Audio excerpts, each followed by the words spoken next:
Alors, chers camarades, peuple d'Afrique, peuple de Côte d'Ivoire, citoyens du monde, soyez salués en vos rangs, grades et qualités, depuis vos positions respectives, depuis vos bords. Alors, chers camarades, peuple d'Afrique, je vais vous demander ici de très rapidement partager cette vidéo, car elle est d'une importance capitale. On va décortiquer bien de sujets aujourd'hui. On va parler de ma victoire, moi et mes avocats et le peuple africain. Voilà. Le peuple africain, moi, mes avocats. Notre victoire sur l'État impérialiste français. Voilà, on a décroché une autre victoire encore sur l'État impérialiste français. Donc, on va en parler, chers camarades d'Afrique. On va parler aussi de l'agression algérienne contre le Mali et l'AES. On va parler de ça. On va aussi parler, chers camarades d'Afrique, de la grève des enseignants qui a été suivie. Le mot d'ordre a été suivi à la lettre. Blébli est en train de rentrer dans l'histoire. Donc, chers camarades d'Afrique, on va parler de ça. Mais avant d'entrer dans les sujets, laissez-moi vous parler de Sendwave. Sendwave, c'est l'application de transfert d'argent qui vous permet d'envoyer vos sous à travers l'Afrique, depuis la diaspora, Mali, Côte d'Ivoire, Ghana, Sénégal, Congo et bien d'autres pays. En toute sécurité et c'est moins cher. Je vais mettre le lien de l'application en commentaire incessamment. Chers camarades peu d'Afrique, quand il a dit ça, n'oubliez pas la fête de la Renaissance. Je l'ai dit hier, cette édition de 2025 a une importance particulière, a une importance capitale. Il faut sortir pour envoyer un message à l'impérialisme pour qu'ils comprennent que Laurent Gbagbo est populaire. Laurent Gbagbo est l'homme qui est choisi par le peuple de Côte d'Ivoire. Donc ce message doit être envoyé à l'impérialisme. Au-delà de ça, nous avons le 2 mars, non le 2 avril, le 2 mai autant pour moi, le 2 mai, une manifestation devant le Parlement de l'Union Européenne à Strasbourg. Devant le Parlement de l'Union Européenne à Strasbourg. Donc il y a une manifestation là-bas. Et à New Jersey, il y a une assemblée générale du PPACI des États-Unis qui se tient là-bas. Donc, il faut se mettre en mouvement, chers camarades. Il faut se mettre en mouvement. Il faut se mettre en mouvement. Alors, sans plus tarder, chers camarades d'Afrique, on va rentrer dans le vif du sujet. On va rentrer dans le vif du sujet. Tapotez, tapotez, partagez la vidéo. Partagez au maximum la vidéo. Je ne sais pas qu'est-ce qui se passe là. On est bloqué là. On est bloqué à 300. C'est quoi ça? Mettez beaucoup de cœur, partagez. Mettez beaucoup de cœur, mettez beaucoup de likes, partagez la vidéo. Alors, chers camarades d'Afrique, quand je suis rentré ici au Burkina Faso, par voie normale, en passant par l'aéroport international Charles de Gaulle de Paris, j'ai fait un live où je vous ai montré cet arrêté préfectoral. Cet arrêté préfectoral du préfet de Val-de-Marne. Je vous ai montré ça. Et que disait l'arrêté, chers camarades d'Afrique? L'arrêté, en son article 1, disait quoi? Monsieur Koné Suleiman est assigné à résidence à son domicile situé au 55 rue de Paris. 55 rue de Paris, à Villeneuve-Saint-Georges, 9490, pendant une durée de 45 jours, renouvelable 2 fois.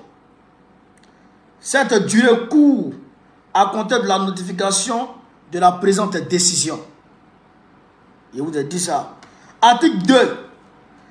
Monsieur Koné Suleiman doit se présenter tous les jours à 8 h, à 11 h et 17 h au commissariat de Villeneuve-Saint-Georges, 6 au 162 avenue de Villeneuve-Saint-Georges, 94 190.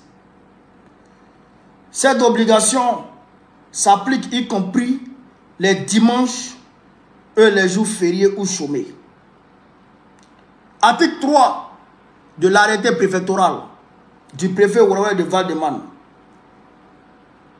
M. Koné Suleiman doit demeurer tous les jours de 21 h à 7 h du matin dans les locaux où il réside. Comprenez ça? Article 4, M. Koné Suleiman a informé qu'il ne peut se déplacer en dehors des limites du département du Val-de-Marne sans autorisation expresse du préfet de ce département. Vous comprenez ça? Article 5. M. Koné Suleiman remettra contre récépissé au service de police tout passeport ou tout document justificatif d'identité en sa possession conformément à l'article L733-4 du Code d'entrée et de séjour des étrangers et du droit d'asile. Vous comprenez ça? Article 6. Le secrétaire général de la police et le directeur territorial de la sécurité de proximité sont chargés, chacun en ce qui le concerne, de l'exécution du présent arrêté. Donc, en conclusion, qu'est-ce que le préfet de Val-de-Marne avait décidé? C'est-à-dire, je reste chez moi, je vais signer au commissariat de Villeneuve-Saint-Georges à 8 h, je vais signer à 11 h et je signe à 17 h. Vous avez compris ça? 8 h, 11 h, 17 h. Quand j'ai fini ça, je reste chez moi, à la maison, de 21 h jusqu'à 7 h du matin. D'accord? Et puis, je ne peux pas sortir du Val-de-Marne, de la région, du département où j'étais, sans avoir autorisation du préfet.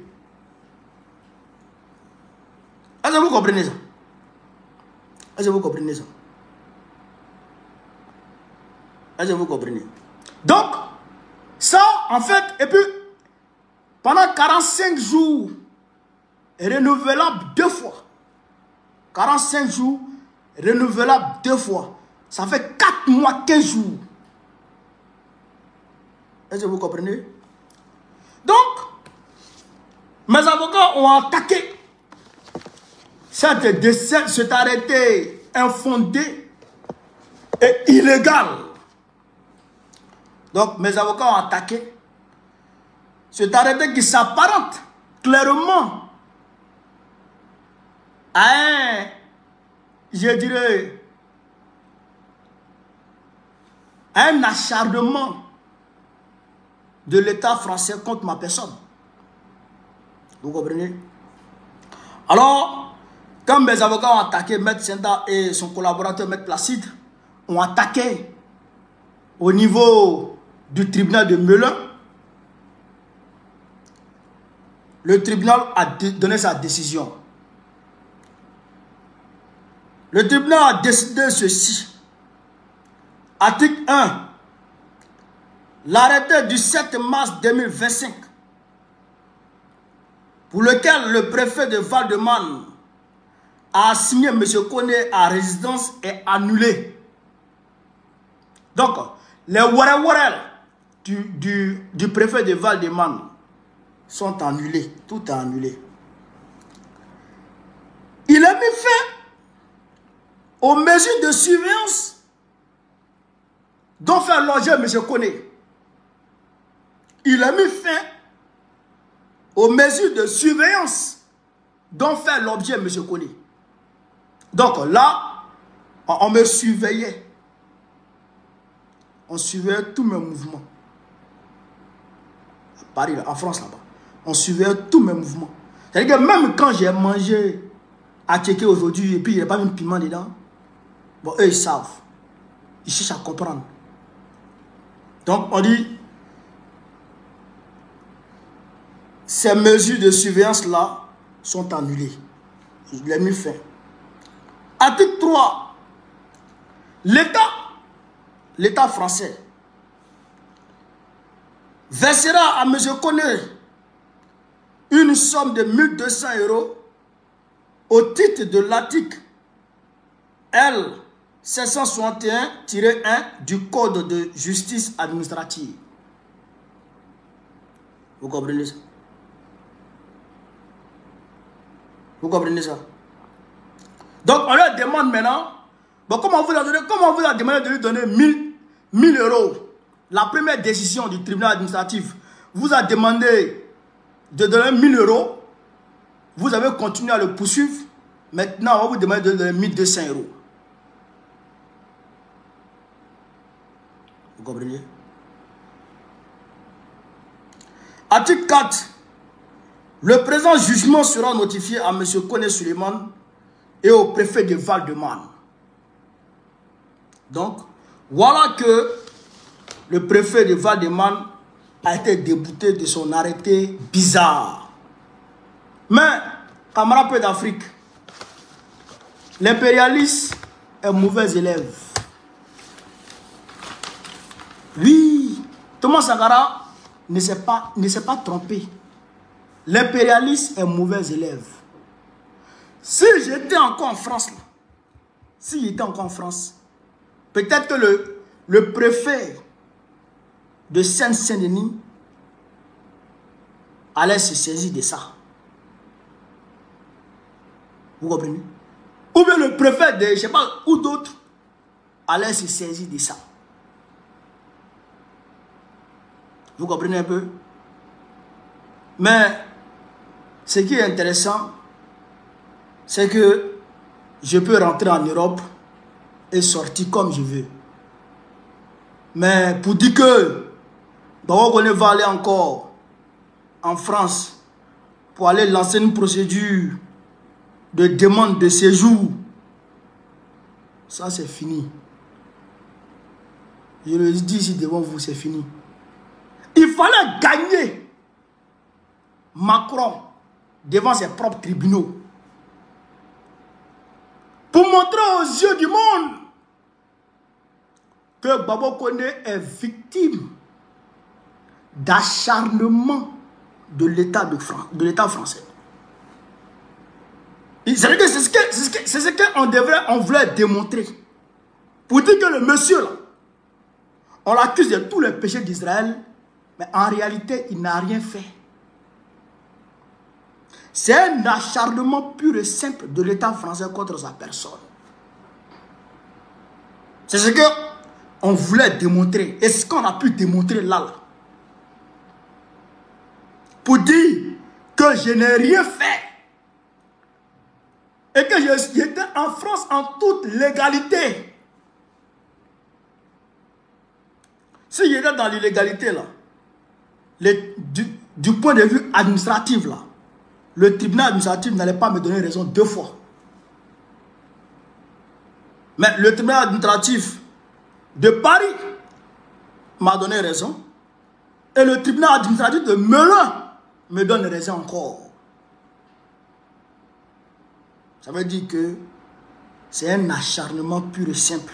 Parce qu'il y a encore des gens parler de ce qu'ils ne savent pas. Les RDL, et ils parlent de ce qu'ils ne savent pas.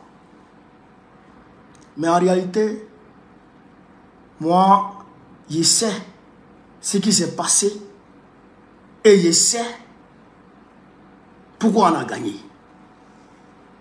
Donc cette victoire, c'est pour le peuple africain qui s'est dressé comme un seul homme pour montrer à l'impérialisme que quand il touche un de nôtres, on sera là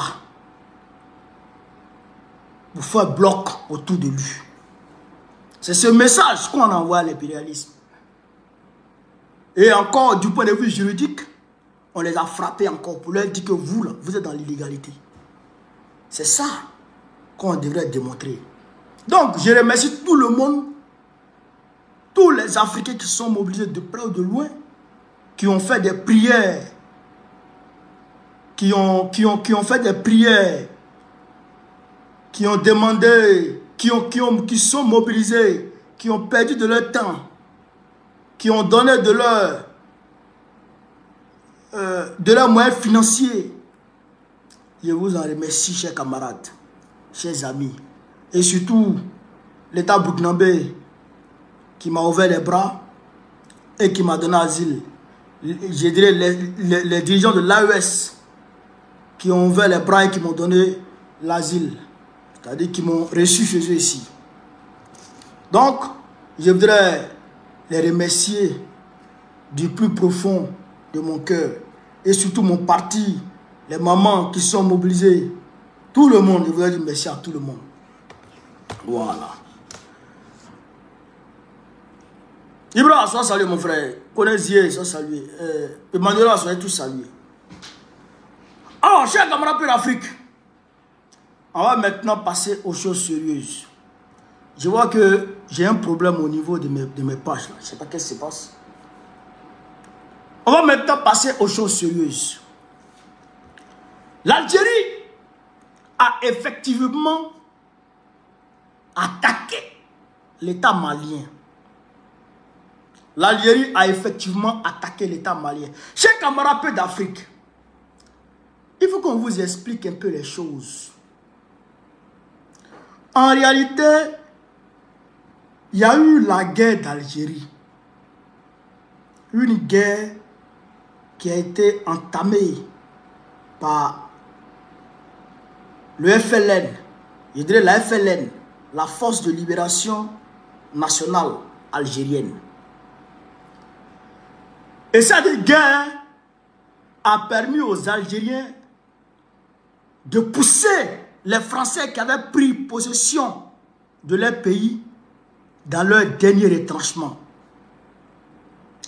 Mais vers la fin, il y a eu des compromis. Il y a eu des compromis. Et donc, les dirigeants algériens d'alors se sont compromis vis-à-vis de qui? Du général de Gaulle. Donc, ce qui revient à dire que l'Algérie n'a pas effectivement gagné sa guerre. L'Algérie n'a pas effectivement gagné son indépendance. Frère, l'Algérie n'a pas effectivement gagné son indépendance. L'Algérie était toujours, je dirais, assujettie d'une manière ou d'une autre à la France à travers les multinationales françaises et les multinationales occidentales. C'est-à-dire l'État profond, le gouvernement mondial tenait l'Algérie. Et ça a été toujours comme ça jusqu'à ce que le président Mohamed Boutia tente d'offrir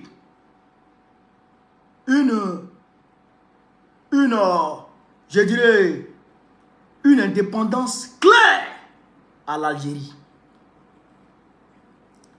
Quel a été le sort de ce président-là? Eh bien, il a été assassiné à coups de grenades. Il a été assassiné. Depuis lors, l'Algérie a plongé dans la décennie noire. Dans la décennie noire. Des terroristes ont été, on va dire, entretenus par la France pour déstabiliser l'État algérien. Au final, les Algériens ont pu négocier avec ces terroristes-là, mais toujours étant soumis à l'État français. C'est pourquoi je vous ai dit, entre l'Algérie et puis la France, c'est comme un mari et sa femme. ils sont mariés. Dans les couples, il y a les hauts et il y a les bas. Quand les bas arrivent, tu as pensé que les deux là ne vont jamais se remettre ensemble. Mais quand ça passe, quand la tempête passe, ils se remettent ensemble et deviennent de plus en plus amoureux. Et ils affichent leur amour aux yeux du monde. Eh bien, c'est la même chose. Pas plus tard que le mois dernier, en début du mois de mars, le ministre de l'Intérieur de la France, Bruno Retailleau, a failli démissionner parce que les Algériens avaient refusé d'accéder à ses exigences, c'est-à-dire de faire rapatrier un certain nombre d'Algériens qui foutaient le bordel en France. Et l'État algérien avait refusé. Donc il avait dit qu'il allait démissionner parce que l'État algérien refusait. Il y avait une brouille diplomatique pas possible. Dû au fait que Emmanuel Macron est allé reconnaître l'appartenance du Sahara occidental au Maroc. Vous vous rappelez de ça? Macron a dit clairement que le Sahara occidental doit appartenir au Maroc quand il est parti en visite au Maroc. Donc il y a eu cette brouille diplomatique entre l'Algérie, Tebboune et Macron. Mais le dimanche dernier, on nous annonce, chers camarades peu d'Afrique, que les relations diplomatiques ont bel et bien repris entre la France et l'Algérie. Et d'ailleurs, Jean-Noël Barrot, ministre des Affaires étrangères de la France, était ce dimanche en Algérie, à Alger. Il a été reçu par Abdelmadjid Tebboune. Vous comprenez ça? C'est-à-dire que dès que leur amour reprend, dès que leur brouille passe, au même moment, il y a attaque contre un drone malien et au même moment, ils se mettent ensemble et ils affichent leur amour au monde. Ça veut dire que la France et l'Algérie, leur amour là, c'est comme un mariage, il y a des hauts et des bas. Vous comprenez ça? Donc aujourd'hui, il est clair que Abdelmadjid Tebboune est instrumentalisé par Emmanuel Macron. Il est instrumentalisé par Emmanuel Macron pour tenter de déclarer la guerre à la France, au Mali. Ou pour empêcher le Mali de mener à bien son combat contre le terrorisme du côté de Tinzaouaten. Est-ce que vous comprenez ça? Est-ce que vous comprenez ça? Je reprends ici. Abdelmadjid Tebboune, il est instrumentalisé par Macron. Le vieux Tebboune, il est instrumentalisé par Macron, chers camarades peu d'Afrique, pour empêcher le Mali et l'AES de lutter efficacement contre les terroristes. Pourquoi? Parce que les terroristes vivent là-bas, en Algérie. Les terroristes vivent là-bas en Algérie. Et je vous ai dit que le président Boutia, père à son âme, qui avait eu une volonté nationaliste, qui est en train de lutter efficacement pour la souveraineté réelle de l'Algérie, a été tué par les terroristes. Et ces terroristes-là, ils sont encore là. Le fils, le front islamique pour le salut. Voilà leur parti, le front islamique pour le salut. Mais ces gars-là, le parti là, ce parti islamiste là, il est encore en Algérie. Ceux qui ont fondé ce parti là, ils ont fait des enfants Et ces enfants ont maintenu ce parti-là. Et ce parti-là qui était affilié aux frères musulmans, mais ce parti-là est encore là. Il est en Algérie. Ces terroristes-là, ils sont là-bas.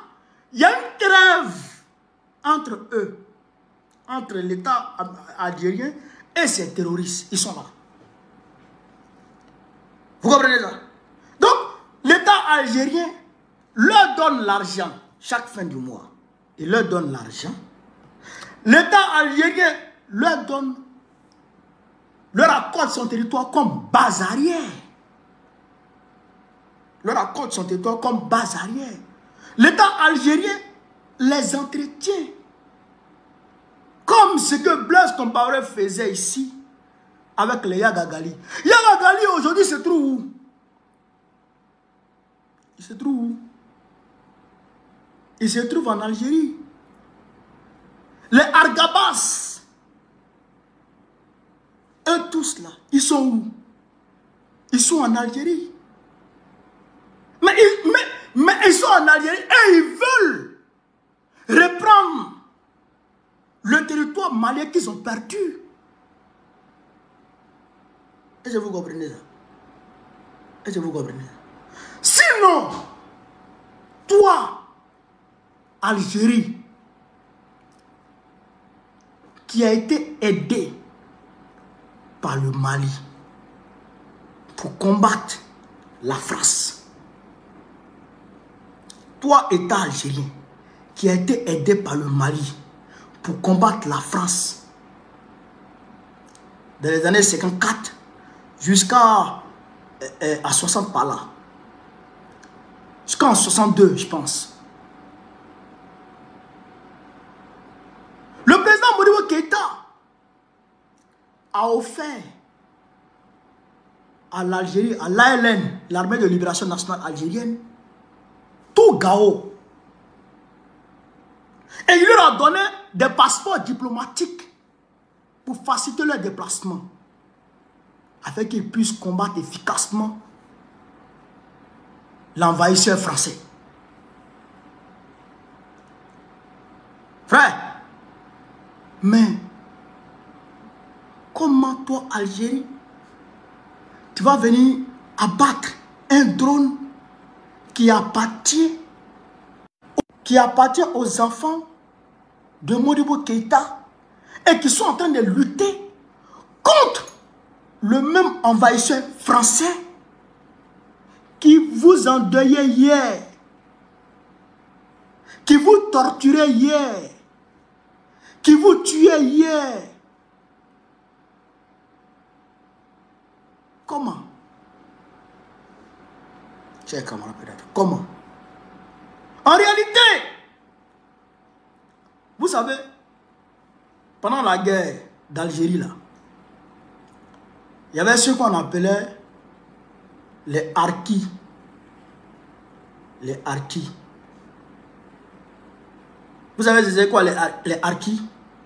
Les harkis, c'est les Algériens qui se disaient français que les Français qui venaient de l'Europe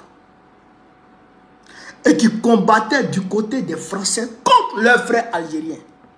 Les harkis. Et parmi ces harkis-là, ils ne sont pas tous morts. Il y en a qui ont fait des enfants. Sûrement, et à 99,99%, les enfants de ces harkis-là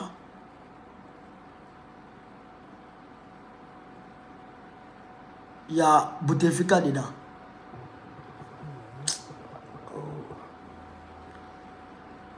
Il y a Aboumadi dedans. Tebboune là, il fait partie des enfants des harkis. Ceux qui se battaient, les Algériens qui se battaient aux côtés des Français contre les Algériens qui voulaient leur indépendance là. Tebboune là, il fait partie de leurs enfants. Il fait partie de leurs descendants. Est-ce que vous comprenez ça? Parce que c'est grave. C'est grave. Tebboune est un élève de Macron. Il fait la grande gueule. Il fait comme s'il est souverain. Or qu'il n'est rien du tout.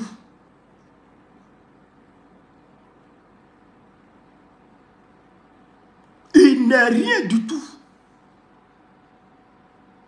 Mais l'État malien et les États de l'AES ont été clairs. Ils ont appelé leur ambassadeur pour consultation.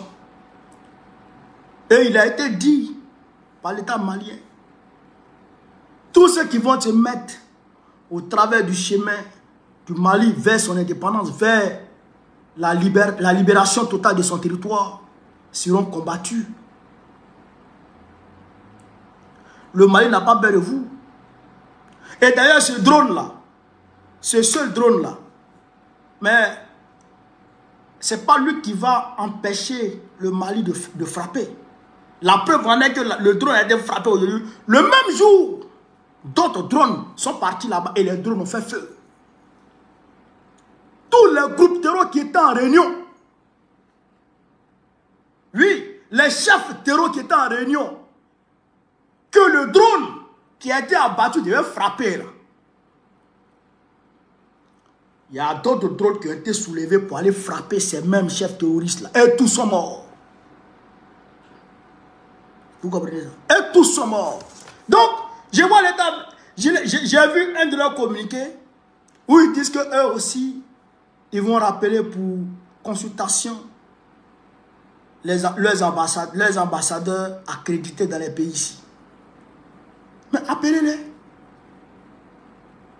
Ils disent que le drone a violé l'espace aérien sur 1,6 km. 1,6 km.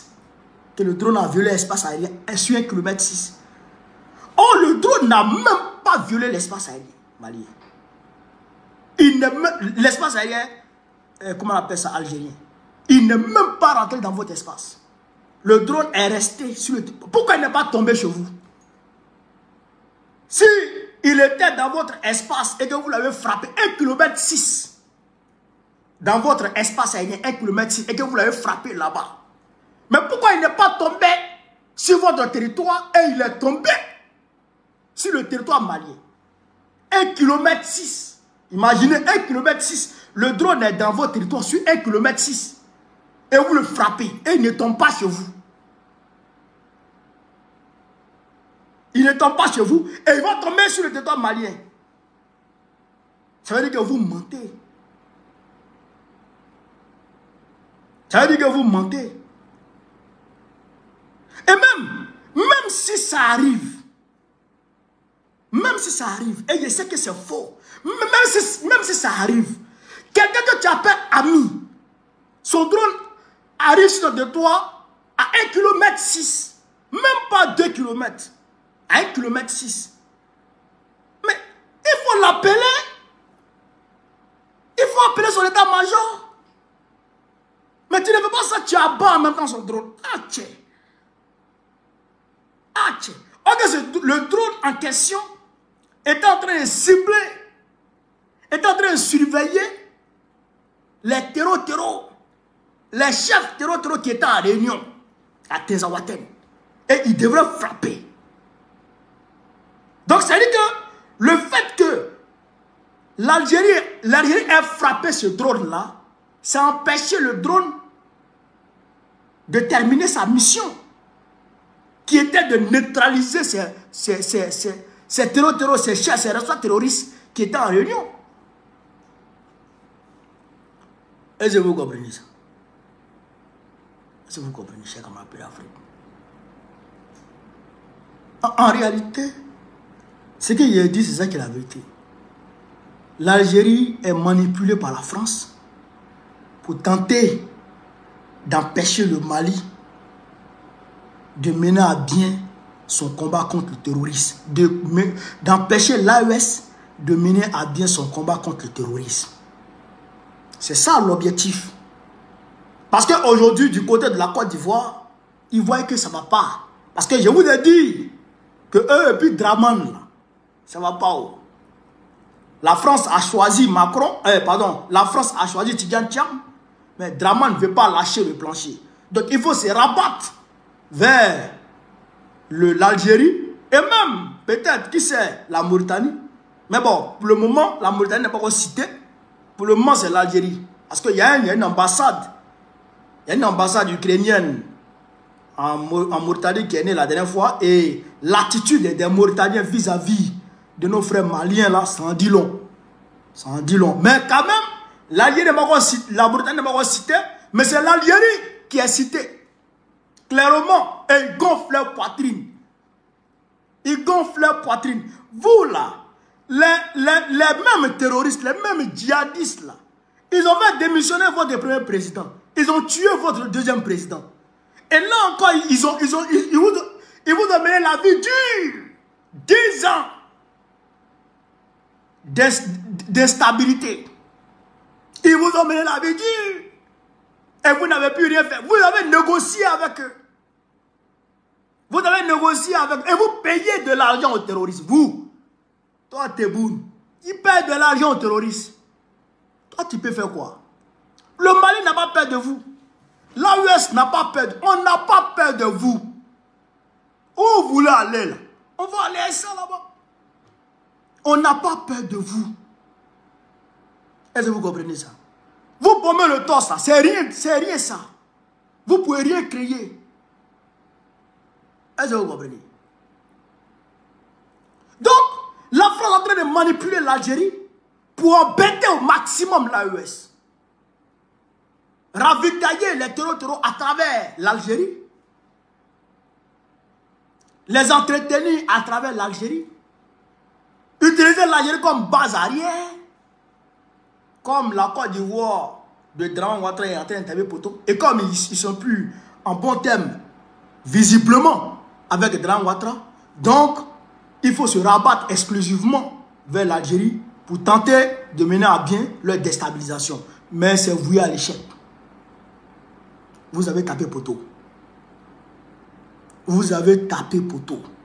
Vous n'allez pas... Cette affaire-là, cette histoire de terrorisme-là, mais personne ne peut empêcher l'AES de mener à bien son combat. André Azon, salut ma camarade. Personne. Personne. Ni Tebboune, ni Macron. Personne ne peut gagner. Personne ne peut empêcher l'AES de mener à bien son combat. On va gagner ce combat-là. On va gagner ce combat-là. Cette histoire de terrorisme, ça sera un mauvais souvenir très bientôt. Dans un avenir très proche, cette histoire de terrorisme sera un mauvais souvenir. C'est ça qui est la réalité. C'est ça qui est la réalité. Toi, tu vas te laisser manipuler par Macron. Il n'a même pas honte. C'est-à-dire que Tebboune n'a pas honte, quoi. Comment? Non, c'est grave. Camarades d'Afrique. Alors, les enseignants de Côte d'Ivoire ont grévé.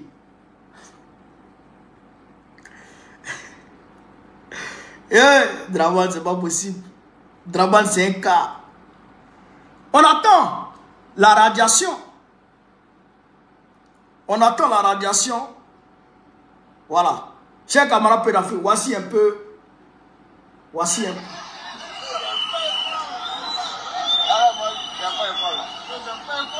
Voilà les enfants de Yobougo.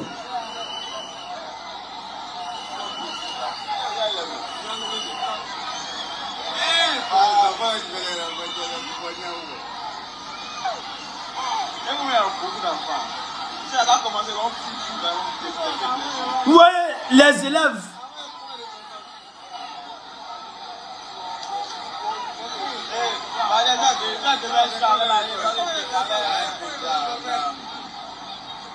Vous voyez comment ils sont nombreux les enfants là.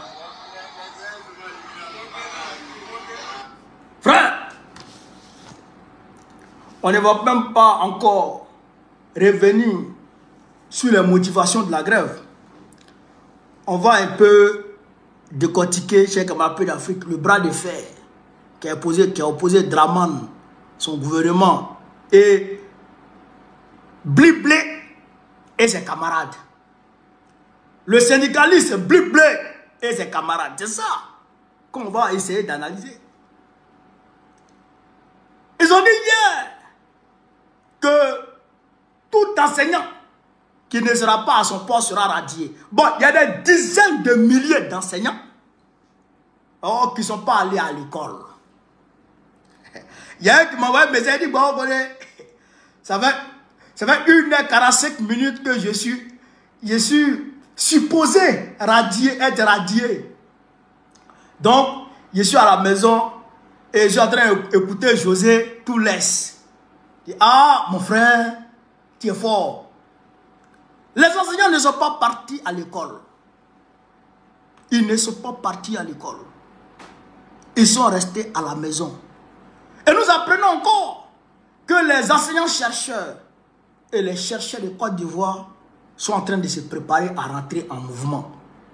Frère, les agents de santé, eux aussi, sont en train de s'apprêter à rentrer en mouvement.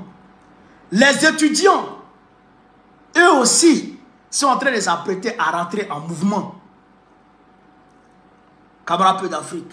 Aujourd'hui, là, les élèves du public, quand ils ont constaté que leurs enseignants étaient absents, tout de suite ils sont partis vers les privés pour aller faire sortir tous les privés. Bandeau rouge attaché au bras ou sur la tête, faisant allusion à la Fessi, se revendiquant toujours de la Fessi, malgré que Sékambou a été arrêté par Draman Ouattara. Ils se revendiquent de la Fessi et ils vont déloger toutes les écoles privées. Vous avez vu le monde que je vous ai montré là, ces enfants là. Mais ils sont en train de déloger toutes les écoles. Il n'y a pas quelqu'un qui a fait coup. Frère, Anne Loto a vu la situation. Elle dit vrai là, les revendications des enseignants sont légitimes. Donc il faut dialoguer. Il dit, mais Anne Loto, à qui tu dis ça? À nous, le peuple africain, aux enseignants ou bien à Draman? Parce que nous on sait que il faut discuter. Il ne faut même pas discuter, il faut payer l'argent des gens. On ne discute pas, on paye l'argent des gens. Il faut payer l'argent des gens. Il ne faut pas discuter. Tu as discuté pourquoi? Ouais, le jeton. Ouais, le jeton. Il y a d'autres, pour eux c'est 300 000 par trimestre. Il y a des catégories, pour eux c'est 200 000. Il y en a c'est 400, c'est 500 000. C'est ça qu'il faut payer par trimestre. On dit que ça va être 200 milliards de francs CFA. 200 milliards de francs CFA par an. Par trimestre. Ça veut dire, chers camarades peu d'Afrique, 4 fois 200 millions. Ça fait 800 millions dans l'année comme prime. 800 millions dans l'année comme prime. Frère, Draman dit lui pas payer ça. Ok, tu as pris plus de 1500 milliards pour mettre dans Cannes. 1500 milliards. Tu as pris plus de 1500 milliards pour mettre dans Cannes. Amicia est devenu riche du jour au lendemain. Le président de Kokana est devenu riche du jour au lendemain. Ok, Bitogo seul a volé 600 milliards. Ça fait deux fois la prime des enseignants. 2 fois. Non, pardon, 3 fois. 3 fois la prime des enseignants. Lui, 600 milliards, il a volé. Bitogo, 600. Ok. Une seule personne vole 600 milliards. C'est-à-dire que 3 fois la prime des enseignants. 3 fois. Une seule personne vole ça. En une seule année. Une seule année. Il vole ça. Et puis, il n'y a rien qui soit dedans. Et puis, il est encore président de l'Assemblée nationale. Et puis, il est encore un collaborateur. Et puis, il prétend vouloir briguer la magistrature suprême. Et il se revendique d'être le dauphin de Alassane Ouattara. Lui là, il est encore là. 600 milliards cash. C'est dans son poids. C'est dans son poids. 600 milliards. Frère, on ne parle pas de Lassana Diaby qui allait faire Boucan à Paris. Boucan. Il avait un Boucan. Il était là et puis il regardait. Où est déchiré la photo de Ouattara. Vous vous rappelez, non? En 2020, là. Où est déchiré sa photo. Ces gars étaient en train de manifester. Puis il a déchiré la photo ici. Puis il a mis dans la poubelle. Vous vous rappelez les annonces? Tu appelles, on coupe, tu appelles. C'est quoi? Il te doit ou bien, frère? Ou bien il te doit? Ah, cousin, moi, il ne doit pas quelqu'un. Hein? Il ne doit pas quelqu'un. Hein? Pas t'as m'aider. Oh. Donc, mon gars est gâté.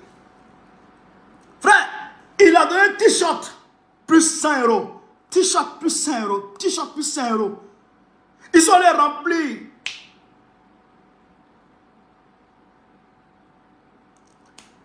Ah, attends. On dit à l'année, c'est 300-400 milliards. Ah, moi-même, j'ai dit c'est 400 milliards par trimestre. Je me trompe. C'est 400 milliards à l'année. 400 milliards à l'année. C'est ça, non, les gars? C'est 400 milliards à l'année, non? Mettez-moi en commentaire. Je crois qu'il y a des enseignants ici. Mais cachez-vous, hein. Venez en avatar, sur le travail, aussi ici. 400 milliards à l'année. Mettez. On dit 400 milliards à l'année. 400 milliards à l'année. C'est ça que tu ne peux pas payer, Draman. C'est ça que tu ne peux pas payer. Pour ceux qui luttent pour l'enseignement en Côte d'Ivoire. C'est ça que tu ne peux pas payer 400 milliards à l'année. Draman. Draman, c'est pas la peine. Draman, c'est pas la peine. Il est Lassana Diaby a pris le jeton. Il est parti à Paris. Frère, il est parti à Paris. T-shirt, il met 100 euros dessus. T-shirt, il met 100 euros dessus. T-shirt, il met 100 euros dessus. T-shirt, il met 100 euros. Il dit, ils ont rempli. Il y a une salle à Montreuil. Ils ont rempli la salle. Il était beau comme ça. Ils ont fait venir ce jour-là. Coucou, yo. Mon ami Johnny. Johnny est venu à Paris ce jour. Frère, ils ont fait la marée orange. La marée orange. Jetons qu'ils ont décaissé ces jours-là. Ya, c'est là des Ivoiriens. Ya, c'est là de Côte d'Ivoire. Après, la Cour des comptes sort son rapport. 100 milliards. Ça a disparu. Lassana Diaby. Draman, il dit, va poursuivre Lassana Diaby. Ok, poursuis-le, on va voir. Il dit, va t'asseoir au village. À Samatigila. Il n'est pas dit s'asseoir à Samatigila. Après, on a appris qu'on l'a nommé encore. Un voleur qui a volé. Il n'a pas encore donné ce qu'il a volé. On ne l'a pas puni pour ce qu'il a volé. Mais on le prend encore, le nomme. Quelque part. Pour qu'il vole encore. Frère. Non. Dans le secteur café cacao, 300 milliards, ils ont volé ça. 300 milliards, ils ont volé. Et puis c'est quelques personnes, hein. 3-4 personnes. 300 milliards, ils ont pompé.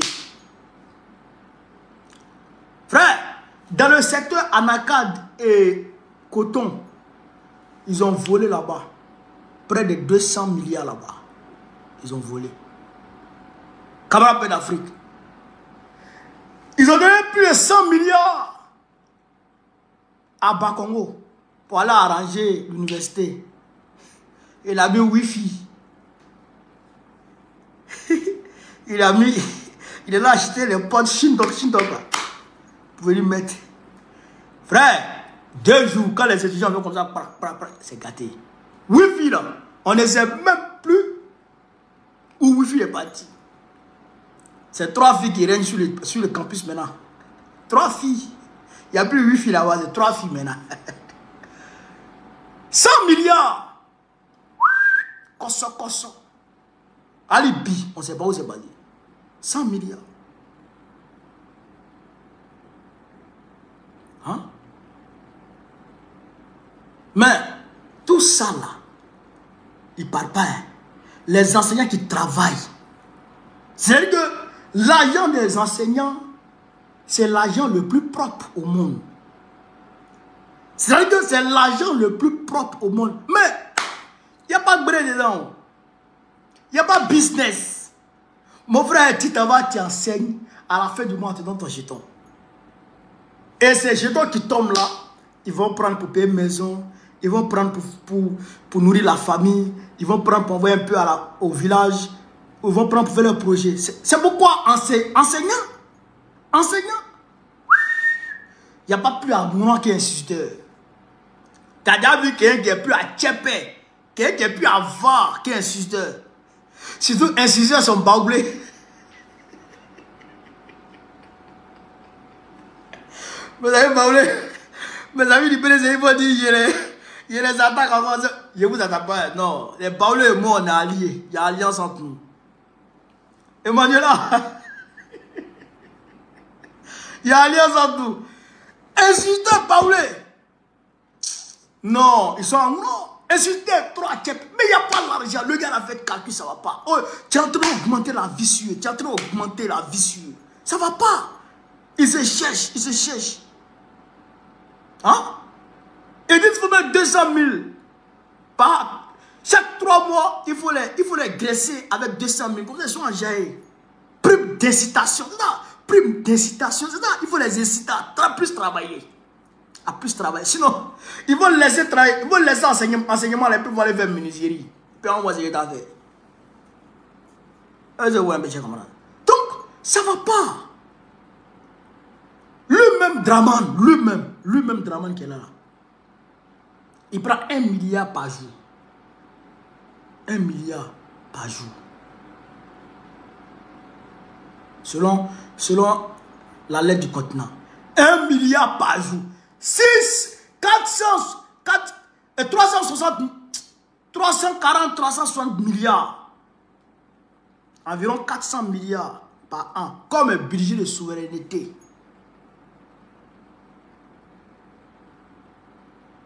Comme un budget de souveraineté. C'est ça qu'il prend par an. Près de 340 milliards.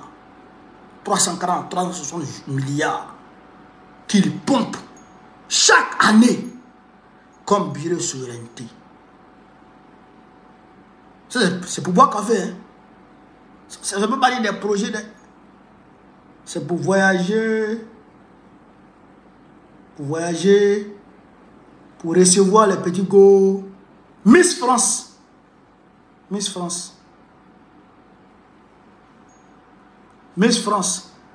Et les partis leur donnent l'argent.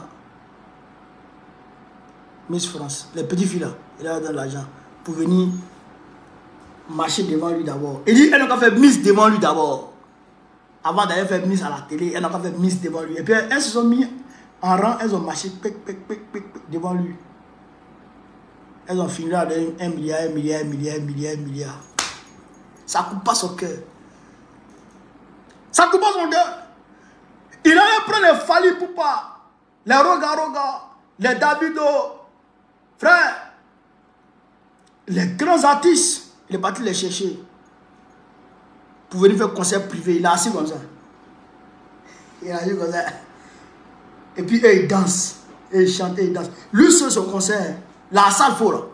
Eux, ils chantent, ils dansent. Puis lui, là, assis comme ça. Puis il les regarde. C'est pas moins de 100 millions, 200 millions par personne.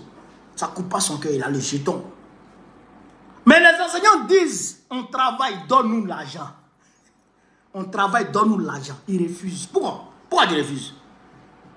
Mais quand les 8400 militaires, les 8400 ex-rebelles ont pris les armes à Boaké pour dire, Draman, donne nos jetons. 12 millions. C'est sorti. 12 millions, c'est sorti. Imagine, 8400 multiplié par 12 millions.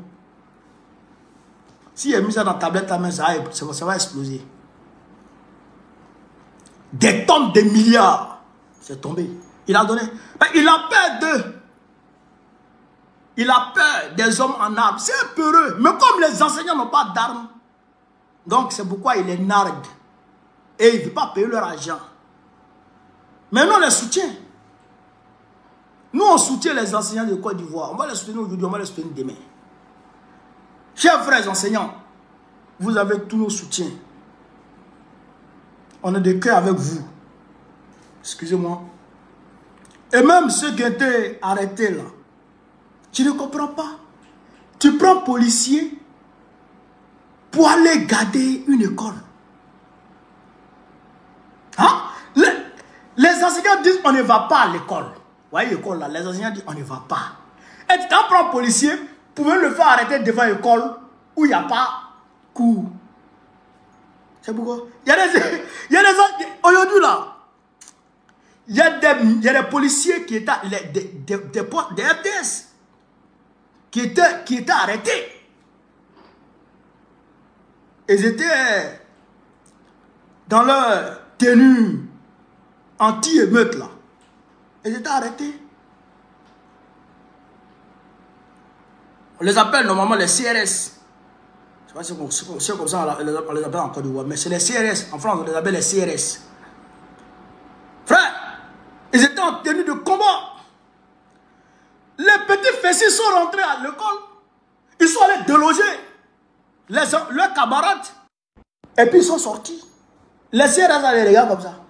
Mais il a son enfant à l'école. Il a son enfant parmi les fessiers. Il n'a qu'à jeter gaz à sur son enfant. Quoi. Il n'a qu'à tirer sur son enfant. Mais comme Dramane, il n'a pas d'enfant en Côte d'Ivoire. Il n'a rien en Côte d'Ivoire. Donc lui pense que tout le monde peut agresser les Ivoiriens. Pour lui, tout le monde peut agresser les Ivoiriens. Donc, ils ont refusé, les policiers là, ils ont refusé de charger les élèves. Ils ont laissé les élèves tranquilles. Ils ont délogé tout le monde sur leur passage. Et puis ils ont pas dit, il y a vu Mario Kone qui est en train de publier tel lycée, tel collège, telle école primaire. Non, on va pas ça. On dit il y a un pourcentage. 90% est resté à la maison.